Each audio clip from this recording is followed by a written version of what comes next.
One of the main problems I hear in songs that are, to put it nicely, not as good as they could be and maybe a little underdeveloped, is a lack of continuity. It's all well and good having great ideas, but if it doesn't feel like they develop in some way, or if they just disappear entirely, it can leave you wanting a bit more when listening to the song. Don't get me wrong, sometimes a great riff or a great moment only has to happen once to be effective. But when you're talking about, okay, what's the fundamental message behind this song, I think it's important that you get some development there and that you hear this thing happening a few times throughout the song to create some sense of journey, some sort of arc through what you're doing.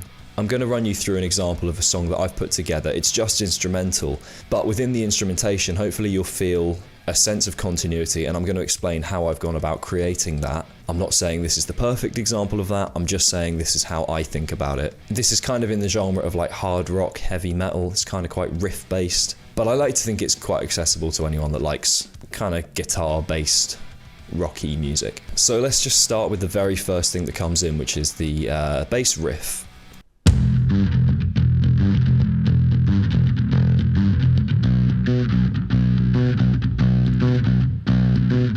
So it's just based around a few chords. And then we come into this main riff. So you've got this kind of bouncy bass riff. The first thing we now get is kind of the main riff, like the main, and this actually will go on to be the chorus. So if you want continuity, it's kind of already there because this is also the chorus. So already the bass is just playing the same thing underneath this main riff. Here we go.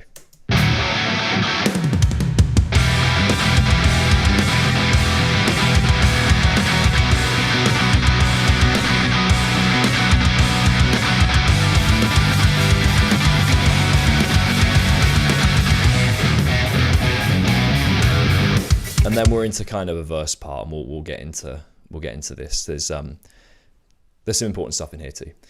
So underneath this, we've got some guitar layers. I'm going to point out the more important one, which is this, and it's quite simple.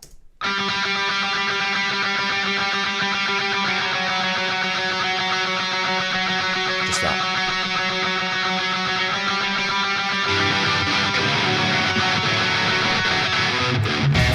So we've introduced some ideas, right? Nothing major yet, just a few simple motifs that I think are quite memorable immediately. So now going into the verse, we're going to hear those layers again, just presented a bit differently.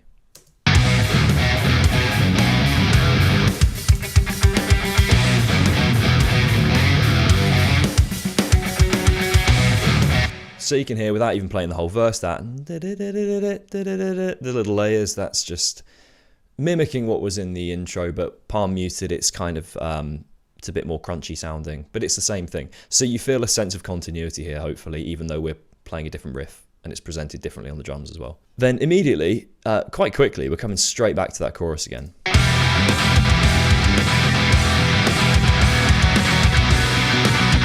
Nothing new in this, just another chorus. We get another verse again, and now we're into the second verse, and this is basically exactly the same as the first verse. I really didn't change much. There's a bit of different drum stuff, but just going into this chorus, we're gonna kind of skip through this. If you want to hear the whole song, I'll drop a link in the comments. We kind of established early on that the bass is pretty prominent in this song. It's quite bouncy. It's more prominent than in other songs maybe. And just to kind of, I guess, remind the listener that, hey, bass is important in this one. Sorry, bass players, it's not always quite as prominent as here. It's just a little bass fill going into the chorus.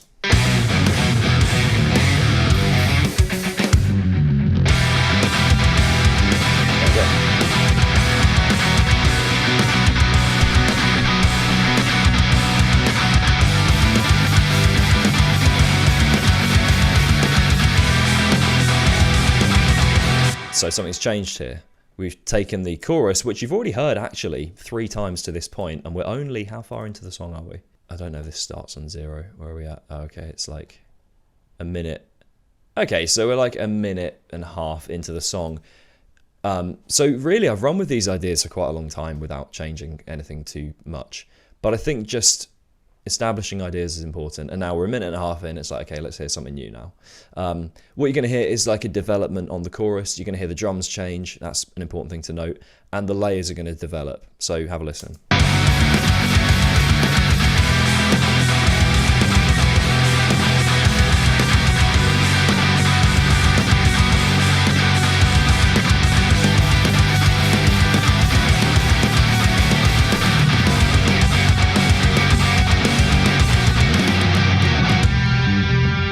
Okay, so let's look at the second chorus. The drums are getting a bit busier. I'm just going to solo like the drums here. That'll let's get all of these. Okay, so this is the drum pattern. You'll hear it change here.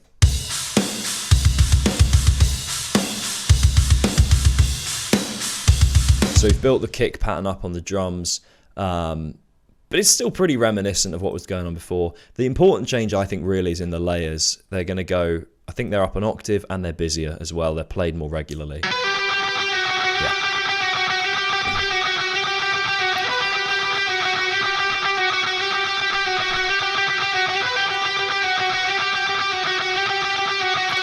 And actually, the bass line changes too.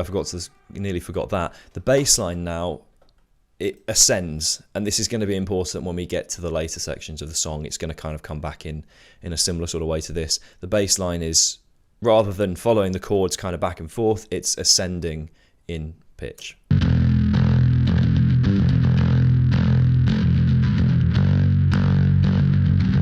Didn't play it that well, frankly, but it's, yeah. You can hear it's moving up in pitch. So it's kind of building nicely. It feels like things are kind of ramping up now because of that ascending in pitch, which is, I think it's actually the bass that's doing the heavy lifting there in terms of feeling that sense of like, oh, we're going somewhere.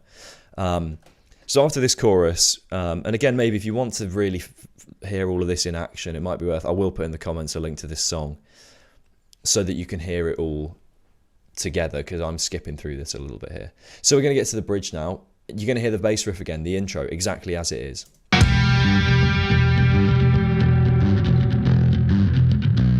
So nothing new here, we're just coming back. We're 2 minutes in now.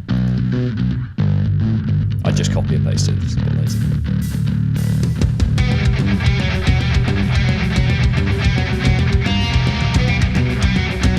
So already now we've got something new again. So we've got, this is a development, and this is kind of version 2 or iteration 2 of the layers here.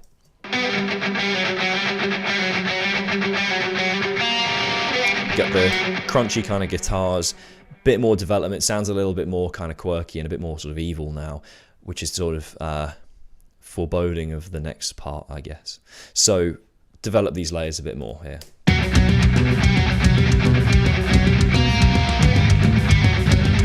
And now I'm going to go further.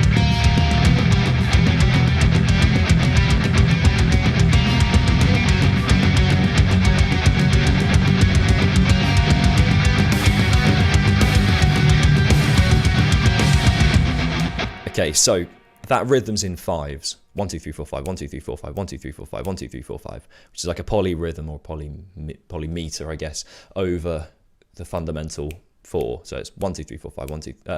I can't click that and say it. Anyway, it's in fives. That's going to come back later. I just thought fives would be interesting. If you ask me, okay, when do we introduce new ideas? Like, how do I know when to bring something in that's new or to maybe develop something further? It's feel, it's context. Like, we're 2 minutes into this, 2.5 minutes into the song. It just felt like I wanted something new. So those fives, yeah, you haven't heard any fives yet, I don't think, but I just thought it was interesting. So we're doing fives now.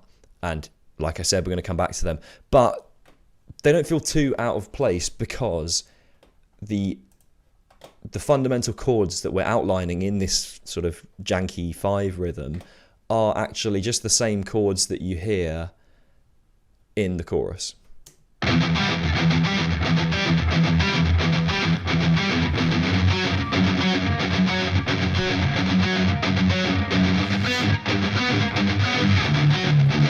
Same chords really, and there's an all-important layer down here that kind of builds in pitch. You can actually see these faders change as it moves up. You'll see them ascending. That's relevant in the final chorus.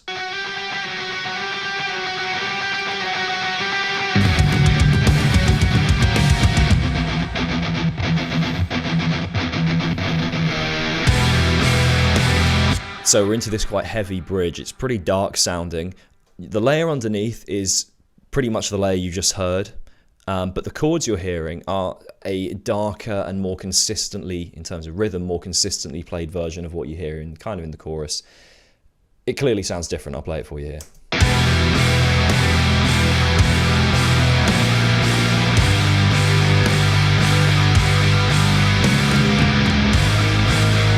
Pretty evil sounding.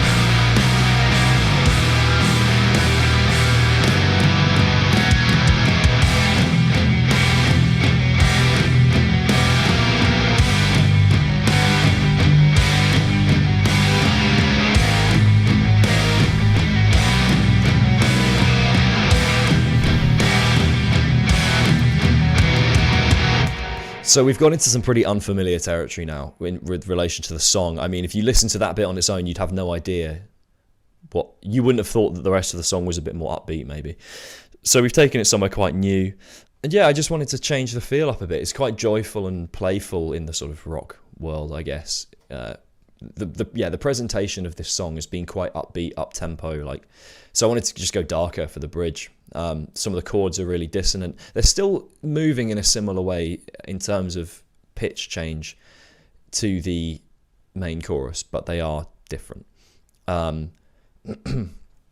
Again, this is all going to come back at the end. I think it's quite clever.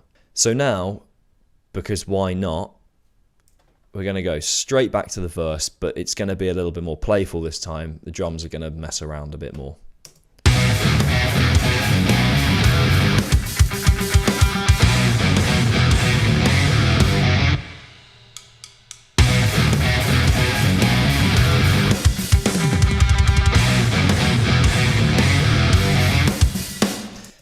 Okay, so that was basically, that's pretty much exactly the same as what you've heard to this point. The drums are just a bit more silly, because why not? I think what I wanted to emphasize is going from this really harsh, dark thing to just oh, we're back. It's a bit jarring, but I think it's cool. Someone else might disagree. That's a taste thing. I just like how it goes super heavy, like the ba bum bum ba, like really chuggy stuff. Just back to this, I think is cool. I can see why you wouldn't like it, in all fairness, but I like it, so yeah. Now, this final chorus is where everything makes sense, in my opinion, and without this final chorus, or without it played how it's going to play out, I think there would be a hell of a lot missing from this song if we were to just play a chorus and call it. So, first off, what we're gonna have is just basically a repeat of the normal chorus to start, but importantly, if you listen to how this very first chorus comes in, we've got this little no rubbish pitching from me there, but little guitar stabs. We're just going to get them going into the final chorus, just a bit of a reminder. They're a bit different rhythmically, but you can hear the stabs before the chorus. So you're going to hear the chorus on its own.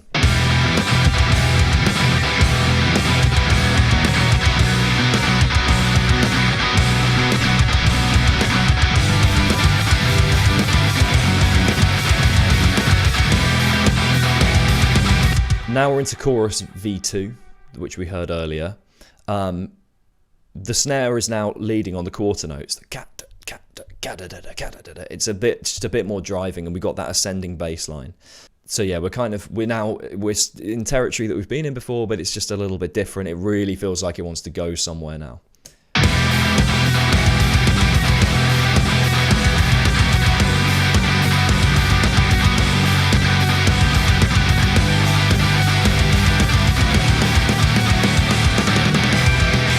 Okay, so this final chorus I'm going to play it for you, and then I'm going to explain everything that happens, because this is the very end of the song, and I'm going to explain all the ties. You might even be able to hear them.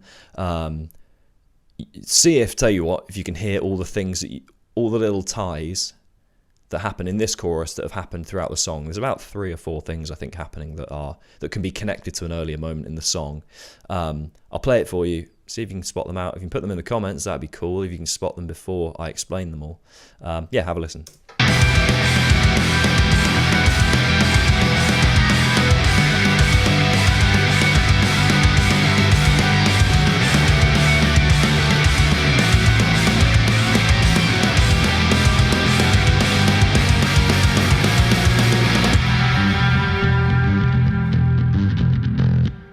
Okay, so obviously finishing with the bass line, just a reminder, it's literally just the first bit. That's pretty obvious that that's a callback, right? So let's go through, which one is it? It's from here, is it? Yeah. So first thing, the chords. Let's go through them. These chords are exactly the same as in the bridge, but just like a nicer version, basically. You're hearing the bridge chords now presented as a chorus. So have a listen. I'll play even the first 2 chords. I think are exactly the same. You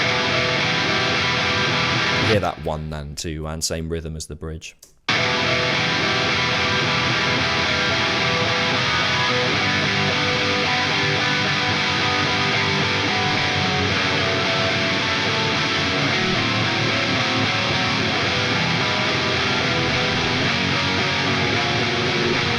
final chord is the one that you hear at the end of chorus 2.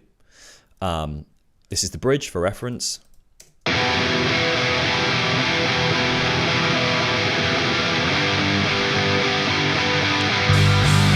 You wouldn't know inherently by hearing them on their own how differently you could present them.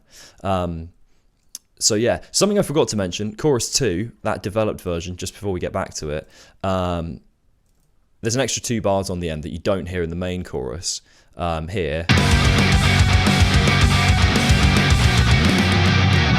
With that displaced snare, it's a little different. When we come back here, we don't actually have the 2 extra bars in the last chorus, but if we get on some of the other parts, you'll see where this develops further. So, drums, let's look at these. Bit of a weird order, but I don't know if this makes sense, but we'll get to all of it anyway. So, drums, solo these.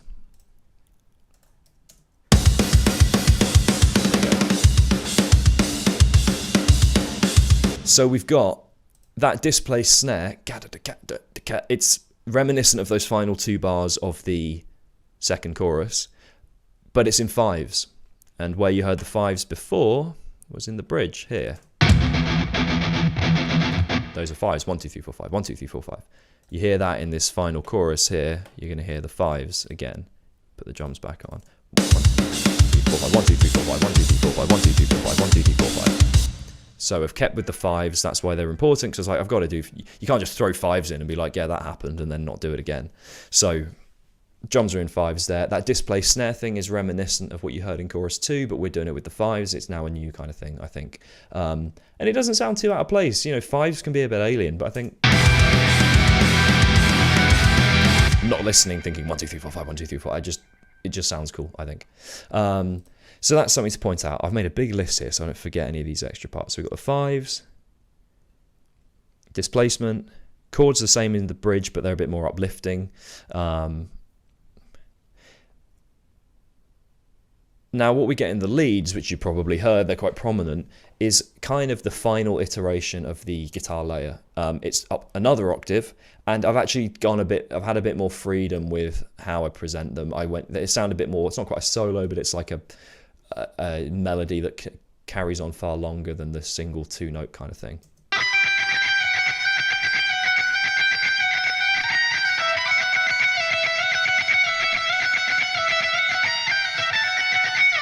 So I've somewhat followed the way the chords move as well, and that you can hear that that kind of descending bit is reminiscent of back here.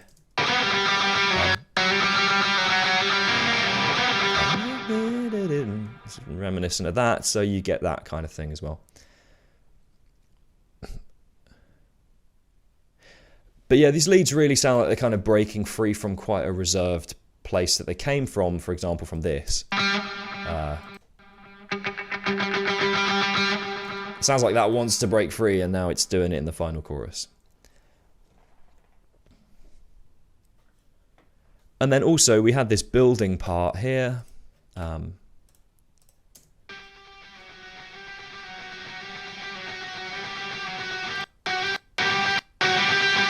And you kind of hear that in the final chorus as well as another layer. It gets a bit much, it's quite a lot going on, but I think it all works.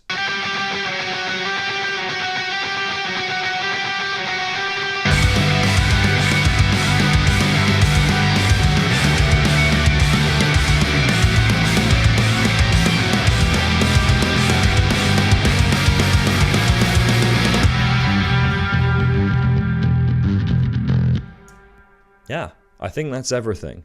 I'm going to check my notes and check that I've not missed anything. There's quite a lot. Yep, that is everything. That's all the ideas in my brain. Hopefully now you can hear where this level of continuity is. This is probably the most continuous song, if you want to call it that I've put together in a while. I was quite proud of how many little connections I made. It's a bit like when a good comedian makes a callback to a joke they made like 20 minutes ago. That's how it feels to me. You don't have to make this level of connection in every single song you do, I don't think. There's quite a lot going on here, basically. But I think I've hopefully made quite a lot out of just a small selection of ideas. I've got a chord progression that ultimately doesn't change a great deal for pretty much the whole song. There's the verse riff, which is kind of different, but anything chordy, it's kind of all roughly the same chords. And the lead idea really doesn't, it just varies, I would say. It develops. There isn't another lead idea that comes in anywhere that doesn't sound like something that's already happened. And then of course the bass line is pretty continuous as well. So yeah, I'd be interested to see what you guys think in terms of, did it work? You know, do you like what it sounds like? I'll put the full song in the comments, so if you want to listen all the way through to get an idea of what it actually feels like to listen to the whole piece, then you can do that. But yeah, thanks for checking it out, and I hope this is helpful for anyone listening. See you next time.